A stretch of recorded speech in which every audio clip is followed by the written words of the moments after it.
125 gram பிடிக்கிற கப்பில் வந்து நான் வந்து பச்சரிசி எடுத்துருக்கேங்க, தலை தட்டி. இப்போ அதுக்கு மேலே வந்து நம்ம உளுந்து போடணுங்க.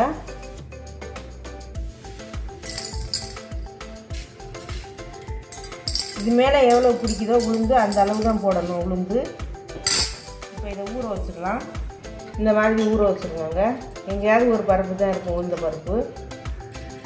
இதை வந்து நைஸாக அரைச்சிட்டு வந்துடலாம். இதை அரைச்சிட்டு வெல்லம், தேங்காய், ஏலக்காய் எப்படி சேர்க்குறேன்னு பார்க்கலாம். இப்போ வந்து தண்ணி வந்து கொஞ்சமாக தாங்க ஊற்றணும், கட்டியாக அரைச்சிக்கணும். ஏன்னா வெல்லம் போட்டு அரைக்கணும். இப்போ எந்த கப்பில் அரிசி எடுத்தோமோ அந்த கப்பில் 3/4 கப்பு வெல்லம், 2 ஸ்பூனு தேங்காய் பூ, 3 ஏலக்காய். இப்போ இதை அரைச்சிட்டு